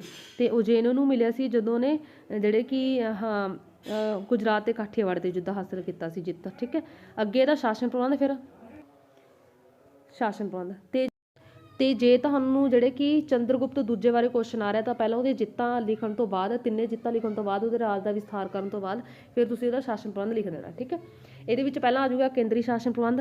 ਹਾਂਜੀ, ਸਮਰਾਟ ਕੇਂਦਰੀ ਸ਼ਾਸਨ ਪ੍ਰਬੰਧ ਮੇਨ ਜਿਹੜੇ ਕਿ ਸਮਰਾਟ ਕੇਂਦਰੀ ਸ਼ਾਸਨ ਦਾ ਜਿਹੜੇ ਕਿ ਧੁਰਾ ਸੀ, ਰਾਜ ਦੀਆਂ ਸਾਰੀਆਂ ਸ਼ਕਤੀਆਂ ਦੇ ਹੱਥਾਂ ਦੇ ਵਿੱਚ ਹੁੰਦੇ ਸੀ ਤੇ ਇਹ ਮਹਾਰਾਜਾ, ਸਮਰਾਟ, ਪਰਮੇਸ਼ਵਰ, ਪ੍ਰਿਥਵੀਪਾਲ ਇਹ ਸਾਰੀਆਂ ਉਪਾਧੀਆਂ ਧਾਰਨ ਕਰਦਾ ਸੀ ਤੇ ਸਰਵਉੱਚ ਹੁੰਦਾ ਸੀ। ਤੇ ਇਹਦੇ ਨਾਂ ਤੇ ਜਿਹੜੇ ਕਿ ਸਿੱਕੇ ਚੱਲਦੇ ਸੀ, ਭਾਵ ਕਿ ਉਹ ਆਪਣੇ ਨਾਂ ਤੇ ਸਿੱਕੇ ਚਲਾਉਂਦਾ ਸੀ, ਨਿਆਂ ਕਰਦਾ ਸੀ, ਅਫਸਰਾਂ ਦੀ ਨਿਯੁਕਤੀ ਕਰਦਾ ਸੀ, ਪ੍ਰਸ਼ਾਸਨ ਦੇ ਵਿੱਚ ਕਿਸੇ ਨੂੰ ਸਲਾਹ ਦੇਣਾ ਦੇ ਲਈ ਜਿਹੜੇ ਕਿ ਮੰਤਰੀ ਪ੍ਰੀਸ਼ਦ, ਉਹ ਸਭ ਦੀ ਭਾਵ ਕਿ ਨਿਯੁਕਤੀ ਇਹੀ ਕਰਦਾ ਸੀ ਤੇ ਮੰਤਰੀਆਂ ਦੀ ਨਿਯੁਕਤੀ ਖੁਦ ਸਮਰਾਟ ਆਪ ਕਰਦਾ ਸੀ। ਤੇ ਇਸ ਤੋਂ ਇਲਾਵਾ ਜਿਹੜੇ ਕਿ ਅਲੱਗ-ਅਲੱਗ ਵਿਭਾਗ ਬਣਾਏ ਹੁੰਦੇ ਸੀ। ਅੱਗੇ ਆਊਗਾ ਪ੍ਰਾਂਤਕ ਪ੍ਰਬੰਧ। ਹਾਂਜੀ, ਰਾਜ ਨੂੰ ਠੀਕ ਢੰਗ ਨਾਲ ਚਲਾਉਣ ਲਈ 4 ਪ੍ਰਾਂਤਾਂ ਵਿੱਚ ਵੰਡਿਆ ਗਿਆ ਸੀ। ਠੀਕ ਹੈ, ਸਾਰਾ ਸਾਮਰਾਜ 4 ਪ੍ਰਾਂਤਾਂ ਵਿੱਚ ਵੰਡਿਆ ਗਿਆ ਸੀ। ਤੇ ਮੈਂ ਦੁਬਾਰਾ ਫਿਰ ਤੋਂ ਰਿਪੀਟ ਕਰ ਰਹੀ ਹਾਂ ਵੀ ਜੇ ਤੁਹਾਨੂੰ ਗੁਪਤਾਂ ਦਾ ਸ਼ਾਸਨ ਪ੍ਰਬੰਧ ਵੀ ਪੁੱਛਿਆ ਜਾਵੇ ਤਾਂ ਵੀ ਤੁਸੀਂ ਇਹੀ ਪੁਆਇੰਟ ਐਡ ਕਰ ਦੇਣੇ ਨੇ। ਠੀਕ ਹੈ, ਤੇ ਪ੍ਰਾਂਤਾਂ ਨੂੰ ਭੁਗਤੀ ਕਿਹਾ ਜਾਂਦਾ ਸੀ ਗੁਪਤ ਕਾਲ ਦੇ ਵਿੱਚ। ਆਪਾਂ ਕਹਿ ਸਕਦੇ ਹਾਂ ਕਿ ਚੰਦਰਗੁਪਤ ਵਿਕਰਮਦੱਤੇ ਦੇ ਸਮੇਂ। ਠੀਕ ਹੈ, ਭੁਗਤੀ ਕਿਹਾ ਜਾਂਦਾ ਸੀ ਪ੍ਰਾਂਤਾਂ ਨੂੰ, ਸਟੇਟਾਂ ਨੂੰ, ਜਾਂ ਦੇਸ਼ ਕਿਹਾ ਜਾਂਦਾ ਸੀ। ਤੇ ਦੇਸ਼ ਜਾਂ ਭੁਗਤੀ ਦਾ ਮੁਖੀਆ ਹੁੰਦਾ ਸੀ ਗਵਰਨਰ, ਜਿਹੜਾ ਕਿ ਉਸ ਸਮੇਂ ਕੀ ਕਹਿਲਾਉਂਦਾ ਸੀ? ਉਪਾਰਿਕ ਮਹਾਰਾਜ। ਠੀਕ ਆ, ਗੁਪਤ ਕਾਲ ਦੇ ਵਿੱਚ ਪ੍ਰਾਂਤਾਂ ਨੂੰ ਭੁਗਤੀ ਕਿਹਾ ਜਾਂਦਾ ਸੀ ਜਾਂ ਦੇਸ਼, ਤੇ ਇਹਨਾਂ ਦਾ ਮੁਖੀ ਹੁੰਦਾ ਸੀ ਉਪਾਰਿਕ ਮਹਾਰਾਜ। ਤੇ ਪ੍ਰਾਂਤਾਂ ਵਿੱਚ ਉਪਾਰਿਕ ਜਿਹੜੇ ਕਿ ਇੱਕ ਰਾਜੇ ਤੋਂ ਘੱਟ ਨਹੀਂ ਹੁੰਦਾ ਸੀ, ਭਾਵ ਕਿ ਜਿਵੇਂ ਇੱਕ ਰਾਜੇ ਦੀਆਂ ਸ਼ਕਤੀਆਂ ਸੀ ਉਵੇਂ ਜਿਹੜੇ ਕਿ ਇਹਦੀਆਂ ਹੁੰਦੀਆਂ ਸੀ ਉਪਾਰਿਕ ਮਹਾਰਾਜੇ ਦੀਆਂ। ਤੇ ਪ੍ਰਾਂਤਾਂ ਨੂੰ ਅੱਗੇ ਜ਼ਿਲ੍ਹਿਆਂ ਵਿੱਚ ਵੰਡਿਆ ਜਾਂਦਾ ਸੀ, ਜ਼ਿਲ੍ਹਿਆਂ ਨੂੰ ਕਹਿੰਦੇ ਸੀ ਵਿਸ਼ੇ। ਠੀਕ ਆ, ਜਾਂ ਪ੍ਰਦੇਸ਼, ਤੇ ਇਹਨਾਂ ਦੇ ਮੁਖੀਆ ਹੁੰਦਾ ਸੀ ਵਿਸ਼ੇਪਤੀ। ਤੇ ਹਰ ਇੱਕ ਸਭ ਤੋਂ ਛੋਟੀ ਇਕਾਈ ਸੀ ਪਿੰਡ। ਹਰ ਇੱਕ ਪਿੰਡ ਦਾ ਮੁਖੀਆ ਹੁੰਦਾ ਸੀ ਗ੍ਰਾਮਿਕ ਜਾਂ ਗ੍ਰਾਮ ਅਧਿਅਕਸ਼। ਠੀਕ ਹੈ, ਤੇ ਪਿੰਡ ਦੇ ਵਿੱਚ ਸ਼ਾਂਤੀ ਕਾਇਮ ਕਰਨਾ ਇਹਨਾਂ ਦਾ ਕੰਮ ਹੁੰਦਾ ਸੀ। ਅੱਗੇ ਨਿਆਂ ਪ੍ਰਣਾਲੀ। ਚੰਦਰਗੁਪਤ ਦੂਜੇ ਦੇ ਨੇ ਨਿਆਂ ਦਾ ਉਚਿਤ ਪ੍ਰਬੰਧ ਕੀਤਾ ਹੋਇਆ ਸੀ। ਉਹ ਨਿਆਂ ਦਾ ਮੁੱਖ ਨੇਤਾ ਸੀ ਤੇ ਉਹਨੇ ਵੱਡੇ ਵੱਡੇ ਮੁਕੱਦਮਿਆਂ ਦਾ ਜਿਹੜੇ ਕਿ ਨਿਰਣਾ ਕਰਦਾ ਸੀ। ਤੇ ਇਸ ਤੋਂ ਬਿਨਾਂ ਕੇਂਦਰ, ਨਗਰਾਂ ਤੇ ਪਿੰਡਾਂ ਦੇ ਵਿੱਚ ਵੱਖ-ਵੱਖ ਅਦਾਲਤਾਂ ਵੀ ਕਾਇਮ ਕੀਤੀਆਂ ਹੋਈਆਂ ਸੀ ਜਿਹੜੇ ਕਿ ਨਿਰਪੱਖ ਨਿਆਂ ਕਰਦੇ ਸੀ ਤੇ ਸਖਤ ਸਜ਼ਾਵਾਂ ਨਹੀਂ ਸੀ। ਠੀਕ ਹੈ, ਮੌਤ ਦੀ ਸਜ਼ਾ ਤਾਂ ਬਿਲਕੁਲ ਨਹੀਂ ਸੀ। ਤੇ ਜੇ ਕੋਈ ਦੇਸ਼ ਧਰੋਹੀ ਨੂੰ ਵੀ ਜਿਹੜੇ ਕਿ ਅੰਗ ਭੰਗ ਕਰਨ ਦੀ ਸਜ਼ਾ ਦਿੱਤੀ ਜਾਂਦੀ ਸੀ ਤੇ ਆਮ ਅਪਰਾਧਾਂ ਲਈ ਜੁਰਮਾਨਾ ਹੁੰਦਾ ਸੀ। ਅਗਲਾ ਆ ਜਾਊਗਾ ਕਲਾ ਤੇ ਸਾਹਿਤ। ਹਾਂਜੀ, ਕੋਮਲ ਹੁਨਰਾਂ ਦਾ ਵਿਕਾਸ। ਸਮੁੰਦਰਗੁਪਤ ਦੀ ਤਰ੍ਹਾਂ ਹੀ ਚੰਦਰਗੁਪਤ ਦੂਜਾ ਵੀ ਜਿਹੜਾ ਕਿ ਕਲਾ ਦਾ ਪ੍ਰੇਮੀ ਸੀ। ਠੀਕ ਹੈ, ਕਿਉਂਕਿ ਜਿਵੇਂ ਸਮੁੰਦਰਗੁਪਤ ਤਾਂ ਸਿੱਕਿਆਂ ਤੇ ਵੀਣਾ ਵਜਾਉਂਦਾ ਦਿਖਾਇਆ ਗਿਆ, ਤਾਂ ਇਸ ਦੇ ਕਾਲ ਦੇ ਵਿੱਚ ਸ਼ਿਲਪ ਕਲਾ, ਚਿੱਤਰ ਕਲਾ, ਧਾਤ ਕਲਾ ਦਾ ਬਹੁਤ ਜ਼ਿਆਦਾ ਵਿਕਾਸ ਹੁੰਦਾ। ਤੇ ਇਸ ਜ਼ਮਾਨੇ ਦੇ ਵਿੱਚ ਬਣੀਆਂ ਮਹਾਤਮਾ ਬੁੱਧ ਦੇ ਤੇ ਹੋਰ ਹਿੰਦੂ ਦੇਵੀ ਦੇਵਤਿਆਂ ਨੇ ਜਿਹੜੇ ਕਿ ਸੁੰਦਰ ਮੂਰਤੀਆਂ ਜਨਤਾ ਦਾ ਮਨ ਮੋਹ ਲੈਂਦੀਆਂ ਨੇ। ਤੇ ਸਿੱਕਾ ਕਲਾ ਦੇ ਵਿੱਚ ਸੋਨੇ ਚਾਂਦੀ ਦੇ ਕਈ ਕਿਸਮ ਦੇ ਸਿੱਕੇ ਚੱਲੇ ਸੀ। ਅੱਗੇ ਸਾਹਿਤਿਕ ਉੱਨਤੀ। ਹਾਂਜੀ, ਇਹਦੇ ਵਿੱਚ ਜਿਹੜੇ ਕਿ ਚੰਦਰਗੁਪਤ ਵਿਕਰਮਦੱਤੇ ਦੇ ਸ਼ਾਸਨ ਕਾਲ ਦੇ ਵਿੱਚ ਸਾਹਿਤ ਦਾ ਵਿਕਾਸ ਹੋਇਆ। ਸੰਸਕ੍ਰਿਤ ਦਾ ਮਹਾਨ ਵਿਦਵਾਨ ਮਹਾਕਵੀ ਕਾਲੀਦਾਸ ਜਿਹੜੇ ਕਿ ਚੰਦਰਗੁਪਤ ਵਿਕਰਮਦੱਤੇ ਦੇ ਰਾਜ ਦੇ ਵਿੱਚ ਹੀ ਸੀ। ਠੀਕ ਆ, ਉਹਨੇ ਮੇਘਦੂਤ, ਰਘੂਵੰਸ਼, ਸ਼ਕੁੰਤਲਾ ਇਹ ਜਿਹੜੇ ਕਿ ਨਾਟਕ ਲਿਖੇ ਸੀ ਸੰਸਕ੍ਰਿਤ ਭਾਸ਼ਾ ਦੇ ਵਿੱਚ। ਅੱਗੇ ਆ ਜਾਊਗਾ ਧਾਰਮਿਕ ਨੀਤੀ। ਹਾਂਜੀ, ਚੰਦਰਗੁਪਤ ਦੂਜੇ ਦੀ ਸਫਲਤਾ ਇਸ ਗੱਲ ਤੇ ਵੀ ਹੈ ਕਿ ਉਹਨੇ ਹਿੰਦੂ ਧਰਮ ਦੇ ਵਿੱਚ ਵੀ ਠੀਕ ਹੈ ਲੋੜੀਂਦੀ ਤਰੱਕੀ ਹੋਈ, ਤਾਂ ਉਹ ਉੱਥੇ ਹੋਰਾਂ ਧਰਮਾਂ ਦਾ ਵੀ ਉਹਨੇ ਵਿਕਾਸ ਕੀਤਾ। ਠੀਕ ਹੈ, ਚੰਦਰਗੁਪਤ ਨੇ ਸਭ ਧਰਮਾਂ ਪ੍ਰਤੀ ਸਹਿਣਸ਼ੀਲਤਾ ਨੀਤੀ ਅਪਣਾਈ ਹੈ ਤੇ ਇਸ ਤੋਂ ਇਲਾਵਾ ਉਹਨੇ ਪ੍ਰਸ਼ਾਸਨ ਦੇ ਵਿੱਚ ਹਰੇਕ ਧਰਮ ਦੇ ਲੋਕਾਂ ਨੂੰ ਬਿਨਾਂ ਕਿਸੇ ਭੇਦਭਾਵ ਦੇ ਉੱਚੇ ਅਹੁਦਿਆਂ ਤੇ ਜਿਹੜੇ ਕਿ ਨਿਯੁਕਤ ਕੀਤਾ ਹੋਇਆ ਸੀ। ਠੀਕ ਹੈ, ਇੱਥੋਂ ਤੱਕ ਇਹਦਾ ਕੁਐਸਚਨ ਬਣਦਾ ਚੰਦਰਗੁਪਤ ਵਿਕਰਮਦੱਤੇ ਬਾਰੇ। ਫਿਰ ਤੁਸੀਂ ਐਂਡ ਦੇ ਵਿੱਚ ਸਿੱਟਾ ਕੱਢ ਸਕਦੇ ਹੋ। ਮੈਂ ਹੁਣ ਰਿਪੀਟ ਕਰਦੀ ਹਾਂ ਚੰਦਰਗੁਪਤ ਵਿਕਰਮਦੱਤੇ ਬਾਰੇ। ਅਗਰ ਤੁਹਾਨੂੰ ਚੰਦਰਗੁਪਤ ਵਿਕਰਮਦੱਤੇ ਬਾਰੇ, ਪਹਿਲਾਂ ਉਹਦੀਆਂ ਜਿੱਤਾਂ ਉਹਦੀਆਂ ਸੀ ਗੁਜਰਾਤ ਤੇ ਕਾਠੀਆਵਾੜਾ। ਠੀਕ ਹੈ, ਪਹਿਲਾਂ ਉਹਦਾ ਮੁੱਢਲਾ ਜੀਵਨ ਦੇਣ ਤੋਂ ਬਾਅਦ ਫਿਰ ਉਹਦੇ ਗੁਜਰਾਤ ਤੇ ਕਾਠੀਆਵਾੜਾ ਦੀ ਜਿੱਤ ਸੀ, ਤੇ ਫਿਰ ਉਹਦੀ ਜਿੱਤ ਸੀ ਵੰਗ ਦੀ ਜਿੱਤ, ਫਿਰ ਉਹਦੀ ਵਹਿਲੀਕ ਦੀ ਜਿੱਤ, ਫਿਰ ਉਹਦਾ ਰਾਜ ਦਾ ਵਿਸਥਾਰ ਸੀ, ਫਿਰ ਉਸ ਤੋਂ ਬਾਅਦ ਸੀ ਸ਼ਾਸਨ ਪ੍ਰਬੰਧ ਬਾਰੇ ਜਿਹੜਾ ਆਪਾਂ ਨੇ ਦੇਖਿਆ। ਕੇਂਦਰੀ ਸ਼ਾਸਨ ਪ੍ਰਬੰਧ, ਪ੍ਰਾਂਤਕ ਨਿਆਂ ਪ੍ਰਣਾਲੀ, ਕਲਾ ਤੇ ਸਾਹਿਤ। ਠੀਕ ਹੈ, ਧਾਰਮਿਕ ਨੀਤੀ। ਤੇ ਇਸ ਤਰ੍ਹਾਂ ਇਹ ਜਿਹੜੇ ਕਿ ਕੁਐਸਚਨ ਦੋਨਾਂ ਤੁਹਾਡੇ ਟੌਪਿਕ ਕਲੀਅਰ ਹੋ ਗਏ। ਥੈਂਕਸ।